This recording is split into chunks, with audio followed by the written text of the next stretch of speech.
Está grabando. Bueno, Julio, la situación en este país ya es verdaderamente alarmante.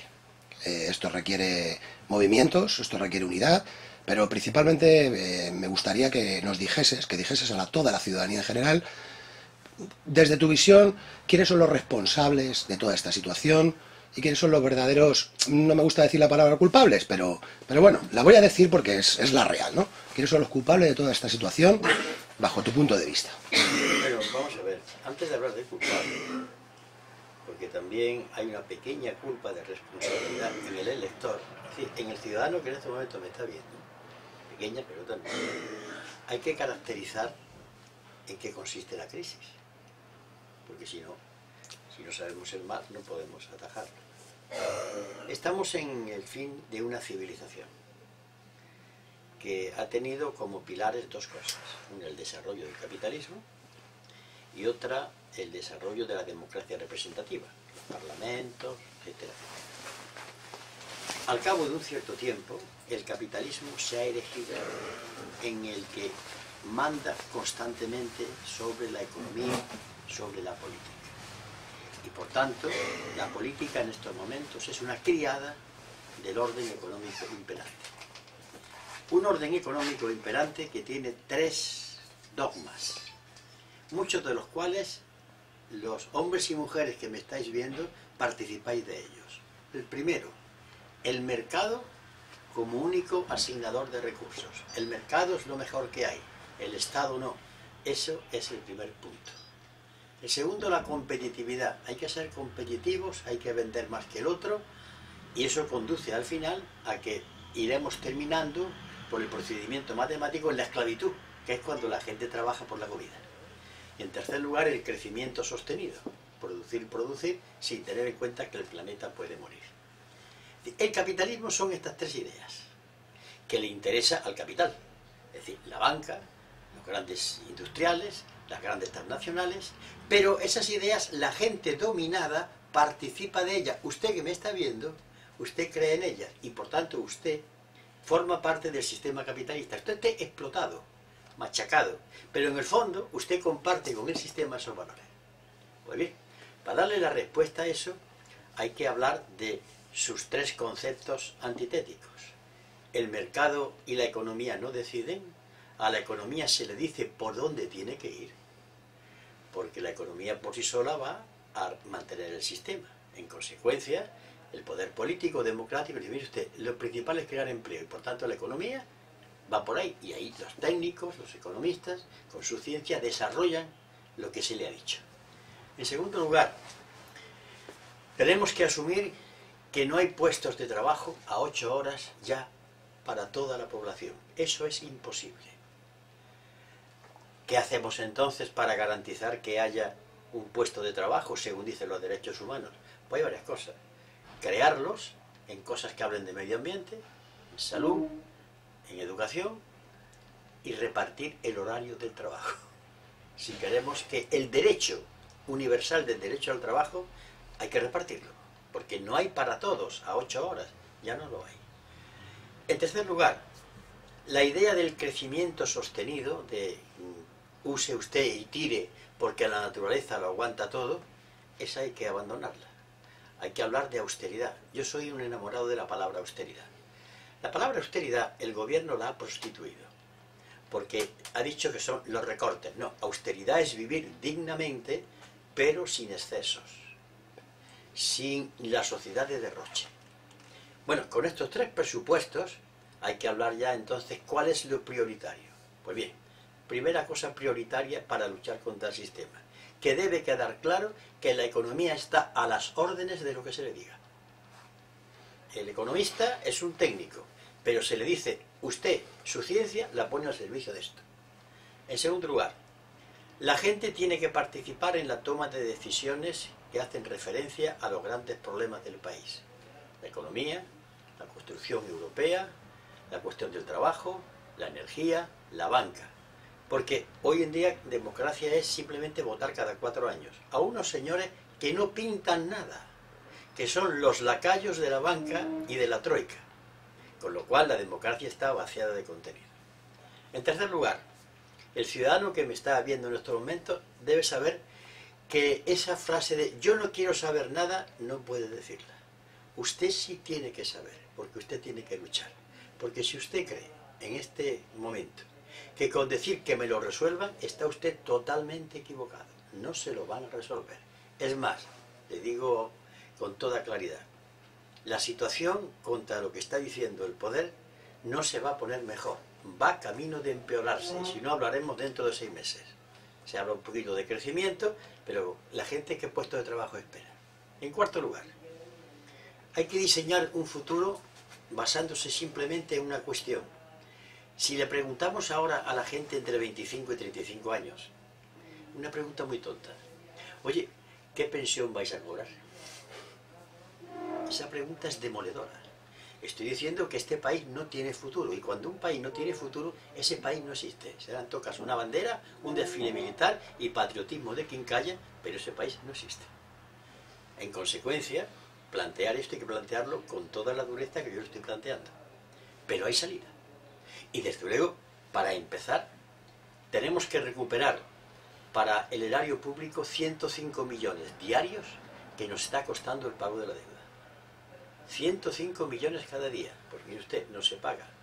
De hecho, que no se paga. Claro, para eso hay que hacer una auditoría, porque hay una parte de la deuda que es ilegítima. Es el dinero con el cual se ha endeudado el gobierno para pagarle a los bancos, quitarle sus trampas, quitarle sus pufos, para la banca que se ha privatizado y después se devuelve rica para los que no pagan impuestos, los que evaden. Es decir, hay que tomar una serie de decisiones que implican que la gente esté apoyando a los gobiernos que ella elija, pero tiene que estar en la calle. Señor, usted vota y se queda en su casa, eso ya no sirve, lo lamento, porque esto va a ser muy duro. Bien, esta es la situación. Naturalmente yo no la he pintado con colores rosa, pero la opción de este pueblo es la siguiente. O el enfermo se muere dulcemente en la cama, poquito a poco, va muriéndose, o el enfermo va a la mesa de operaciones. A elegir. No lo he inventado yo, la situación es así. Efectivamente, yo también comparto la visión que haces del escenario. En relación con las organizaciones políticas, organizaciones sindicales, organizaciones de cualquier tipo de carácter, que están intentando, o por lo menos lo están intentando hacer, luchar contra esta situación, me gustaría, o nos gustaría a todos que nos dijeras, sobre todo, qué es lo que se ha hecho bien, o qué es lo que falta hacer por todo este tipo de organizaciones de cara a arrastrar las masas, porque al final es el leitmotiv de las organizaciones es abanderar y llamar a la gente, ¿no? Sí, pero se abandera desde el ejemplo. Efectivamente. No hay más autoridad que el ejemplo. Si yo estoy hablando de austeridad, yo tengo que vivir austeramente, que no es vivir mal, pero de hecho, pero ya está, sin grandes lujos. Si yo hablo de participación, usted tiene que dar participación en su sindicato, en su partido político. Y si usted quiere otro mundo, arremánguese y proponga las medidas de otro mundo. Porque mucha izquierda y muchos sindicatos únicamente se están preocupando en estos momentos de defenderse. Pues mientras estamos jugando a ese catenacho, se dice en fútbol, estamos perdidos. Hay que defenderse y contraatacar. Es decir, hay que exponer alternativas. ¿Qué hacemos con la banca? ¿Qué hacemos con los recursos energéticos? ¿Qué hacemos con los canales de comercialización? ¿Qué hacemos con la reindustrialización de nuestro país? Que es posible. ¿Qué hacemos en política exterior, Unión Europea, y qué pasa con Iberoamérica? Es decir, esto, las organizaciones que están luchando saben que si uno no se dedica nada más que estar a la defensiva, al final pierde. Pero ¿qué ocurre?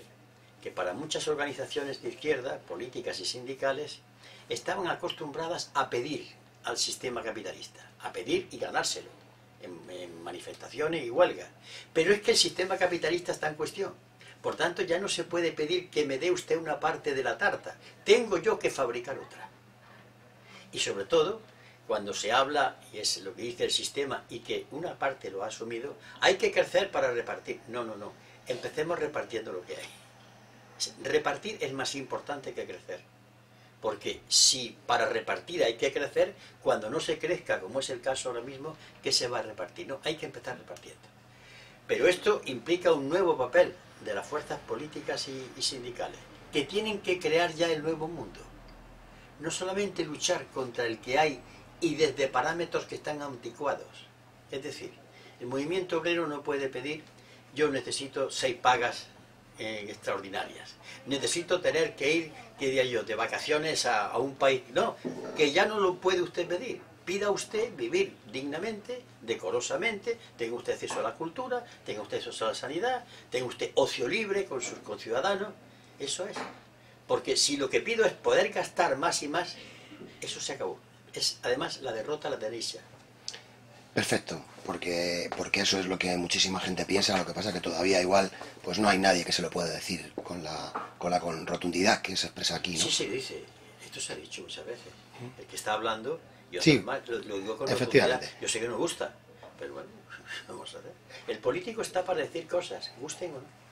En esa misma dirección, porque yo personalmente comparto también lo que ha dicho en muchas conferencias y en muchos actos, y creo que además es valiente decirlo, porque evidentemente no tenemos que mirar solamente el mundo de la izquierda. Todos que pensamos desde el punto de vista de la izquierda, solo pensamos en los electores de la izquierda. Y yo creo que para ganar esta batalla, o la guerra, o como se quiera denominar, y son palabras tuyas, no mías, que las hago mías en este momento, creo que hay que buscar el electorado también en la derecha, en los votantes del Partido Popular. Y como esto va hacia toda la ciudadanía, y lo ha dicho recientemente, y lo comparto, me gustaría que hiciese unas pequeñas palabras, una exposición muy breve en esa referencia. Vamos a ver, yo soy del Partido Comunista, me considero de izquierdas, del ala marxista, pero yo nunca hablo de comunismo ni de socialismo, que además no me da la gana. Porque si lo que yo pretendo es que la gente, a través de un proceso de concienciación, se vaya dando cuenta, no puede ir de delante con el estandarte. ¿De qué hablo yo? De mayoría. ¿Por qué? Porque, permítame la expresión, la mayoría de este país está puteada. Incluso los de derechas. No me refiero a los que tienen dinero, a la pobre gente que sigue votando a la derecha y porque cree que es lo mejor. Esa gente está explotada. Pero hay que llegar a convencerla. Y eso exige un talante de diálogo, no hablar de la izquierda, sino hablar de los problemas concretos. Porque desde la izquierda hay una cosa que me parece infantil, cuando no estúpida. Ir por delante con la O y el martillo o el puño. Eso es un error. Uno es lo que es. Pero para poder llevarle a los demás, tiene que hacerlo a través de cosas concretas. ¿Qué pasa con el paro? ¿Qué pasa con el colegio? Y a partir de ahí la gente empieza. Y entonces esa gente que está en la derecha vendrá. Porque ha sido convencida de las cosas concretas. Eso es lo primero. Lo segundo, un lenguaje accesible.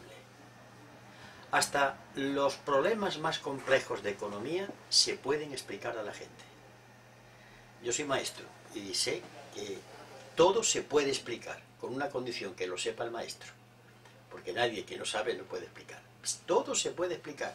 Cualquier problema económico, por complejo que sea, si necesitamos 7 horas o si no 20, pues, pero se puede explicar. ¿Por qué? Porque la gente no sabe que sabe. Y muchas veces nosotros lo que tenemos que hacer es que ella se dé cuenta de que sabe, porque lo piensa. Lo que pasa es que a veces lo olvida porque está el televisor por delante, el fútbol y demás. Y la tercera cuestión, que hay que plantear como guía algo que todo el mundo acepte. Yo no puedo salir a la calle diciendo, señores, vamos a luchar por el comunismo o por el socialismo. No, no, señores, vamos a luchar por una cosa muy sencilla. Lo tengo aquí, me van a permitir porque me he acordado. La Declaración de Derechos Humanos de las Naciones Unidas. Este documentito tiene 30 artículos. Son fáciles de leer. Se puede entrar en internet. Y habla, a partir del punto 22, del derecho al trabajo, de la igualdad salarial de la mujer cuando hace el mismo trabajo que el hombre, del derecho a la vivienda, del derecho a la salud, de las vacaciones periódicas pagadas a los trabajadores. Esto, nadie puede ir contra esto porque todos los países del mundo han dicho que esto es aunque no lo cumplan, ¿eh? Por tanto, para mí, yo no hablo de comunismo, hablo de esto. El comunismo queda ahí como una fuerza que me impulsa a luchar, pero mi programa es esto. Pero tenemos en la izquierda un prurito de quedar más revolucionarios que no. Eso son cosas de petulantes. Es más, es una actitud pequeño burguesa, nada revolucionaria. Nadie durará de la calidad revolucionaria de Lenin, ¿no?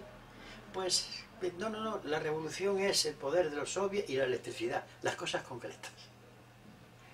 Y mientras la izquierda sea farragosa en unos discursos que a veces ni ella entiende, no nos acercaremos. Por tanto, resumo, mayoría y derechos humanos. Muy bien, ya casi vamos a ir terminando. Me gustaría hacer un par de cuestiones más. Necesaria.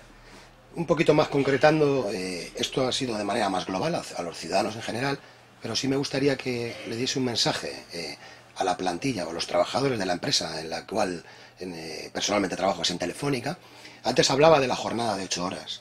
Sí. Me ha resultado chocante porque actualmente nosotros, y seguimos manteniéndola, es una jornada de 7 horas y media. Bueno, hay una serie de condiciones, de derechos, que se siguen manteniendo todavía, pero sí me gustaría que le trasladara un mensaje más concreto, pero también en lo global, debido a la responsabilidad interna como trabajador de una gran empresa, pero también la responsabilidad que se tiene con el conjunto de la sociedad cuando tienen que hacer actos, movilizaciones, etcétera, ¿no? Es un llamamiento más concreto, pero es dentro de lo global. Bueno, es que los trabajadores de cualquier empresa tienen naturalmente que luchar por sus derechos, pero sabiendo si esos derechos ya se pueden cumplir. Sí, tienen que implicarse en construir otro modelo, ¿eh? Ya no vale, yo lucho por mis derechos, no, y construye otro modelo, porque si no ellos van a seguir gobernando. Os van a enfrentar, ¿eh? Os van a echar unos contra otros. Van a decir que el padre viejo se está quitando al puesto de trabajo al hijo. Eso es una canallada, lo diga quien lo diga. Con ello han conseguido dividir a los trabajadores. Se les adelanta la jubilación, se paga con un dinero que pagamos entre todos. Todas estas cosas que han hecho. Y sobre todo, determinadas empresas han mimado a sus trabajadores para que creyeran que eran la élite obrera, la aristocracia. Pues no, sois también curritos como los demás, os guste o no os guste, porque objetivamente estáis explotados en el sentido marxista del término. Es decir, que una parte de vuestro horario de trabajo se la lleva limpiamente el empresario, ¿eh? Y la habéis hecho vosotros, porque una cosa hay que dejar clara. Una empresa puede funcionar sin dueños. Se puede llevar un director elegido. Lo que nunca puede funcionar es sin trabajadores. Es imposible. Bueno, puesto que es tan sencillo, los trabajadores lo han olvidado. Pues tendrán que recordarlo. Y si son trabajadores en un servicio público, más. Sobre todo Telefónica, ¿no? Telefónica, que era un servicio público porque era estatal. Yo soy partidario de que eso vuelva otra vez al Estado, ¿eh? Yo me he caracterizado siempre por defender la nacionalización o municipalización. Lo que han hecho con las empresas del Estado ha sido una auténtica canallada. Y hay que volver a que los sectores estratégicos de la economía, la energía eléctrica, las aguas, Telefónica, la banca, todo eso vuelva a ser público. Porque estamos en un proceso contrario. Y eso es ya una ruina que la gente está notando. Pero claro, yo sé que mis palabras pueden parecer duras, incluso antipáticas. Es posible. Pero yo invito a que si me digan que lo que estoy diciendo es mentira. Bueno, creo no haberme olvidado de casi nada ya para finalizar. Una última cuestión que es doble. Y con el riesgo de ser repetitivo, pero me gustaría que lo dejáramos suficientemente claro. Una pequeña llamada a ese conjunto de personas que todavía siguen teniendo miedo porque tienen un puesto de trabajo precario, porque están amenazadas por el empresario de turno de cara a que a ellos les gustaría, porque tenemos constancia de que les gustaría estar en la batalla y les gustaría estar al lado de sus compañeros y de los ciudadanos, pero ese pequeño miedo todavía no lo vencen y la segunda parte de la pregunta es esa unidad que yo creo que todos llamamos a la unidad, pero al final yo creo que se queda en una quimera. Sí, se llama la unidad bajo mi bandera. Exacto. Que es muy cómodo, vamos a ver. Yo no soy partidario de pedirle heroicidades a la gente. Yo creo que en estos momentos la lucha debe recaer, para empezar, la primera oleada, en aquellos trabajadores que tienen garantizado el puesto de trabajo. Eso tenéis que dar la cara a los primeros. No hurtéis, si no estáis desertando. Naturalmente, los que tienen el riesgo de ser expulsados o echados tienen que comprometerse menos. Por un problema humano, tienen que comer. Y sus hijos tienen que comer. Y eso no lo podemos olvidar. No podemos mandar gente a la causa de la revolución mandándola al hambre. No se puede hacer. Por tanto, funcionarios, que todavía tenéis el salario fijo, aunque lo están recortando. Trabajadores fijos que sabéis que no os van a echar. Vosotros tenéis la primera responsabilidad, os guste o no os guste. Y vosotros, los que estáis en precarios, hombre, no se os está pidiendo que hagáis los mismos sacrificios que los demás, pero algo podéis hacer. Difundir información, repartirla. O si queréis, en vuestra casa, si queréis que os van a echar. Combatir determinadas ideas que están lanzando y que los demás os lo dicen. A la familia, a la hora de votar, qué es lo que vas a votar, piénsatelo bien. Es decir, tú, te estoy diciendo que tendrás menos responsabilidades, pero también las tienes. Y yo no te exijo que estés en el primer puesto de combate, pero estás en el puesto de combate, porque tienes más inseguridad, pero tienes algo que hacer. Es decir, todos tenemos algo que hacer, pero, por ejemplo, yo soy jubilado. La pensión no me la van a quitar, pues yo tengo que estar, y estoy. Y yo no le voy a pedir a alguien que está cobrando ahí el paro en precario que se arriesgue, no hombre, pero algo podrán hacer. Lo que no puede hacer es la excusa de como yo me pueden echar, no hago nada. No, pueden hacerse muchas cosas sin riesgo ninguno. Bien, pues yo creo que hemos tocado ya prácticamente todos los puntos y si queda algo más, pues... Por mi parte la entrevista ha finalizado. Muchas gracias, Julio. Bueno. Gracias.